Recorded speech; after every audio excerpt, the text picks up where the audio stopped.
This video highlights some of the new and updated features of Brightspace Learning Environment 20.20.6.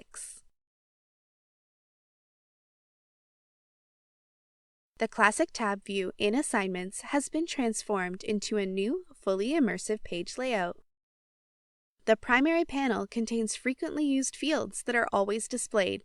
Here, you can add a score, due date, instructions, and any attachments. The additional panel organizes more advanced options such as start and end dates, rubrics, annotation tools, and Turnitin.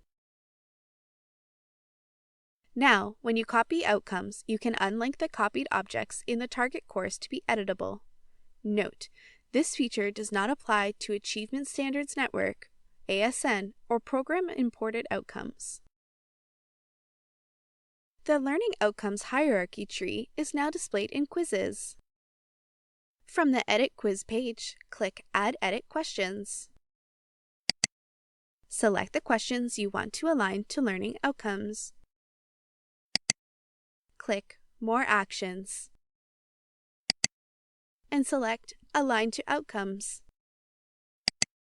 Here, you can collapse or expand sections by clicking on the section titles, search for a specific outcome, and browse outcomes. You can now transfer your feedback from a hidden rubric to general feedback in grades. Navigate to Rubric Visibility. To transfer your feedback from this hidden rubric to general feedback in grades, click Include Rubric Feedback in Overall Feedback. Now, when you navigate to a module or topic using a widget, you are returned to the home page when you complete the module or topic. Several accessibility improvements have been made to the rubric creation workflow. For more information, review the release notes.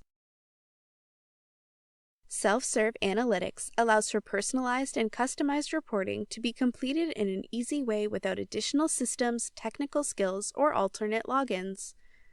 For more information, review the release notes. The My Courses widget and the Updates widget have been improved to consistently notify you of unevaluated submissions and help you track your work. Thanks for watching. We are always looking to hear from you about the types of videos you'd like to see. Leave us a comment below, and as always, don't forget to subscribe.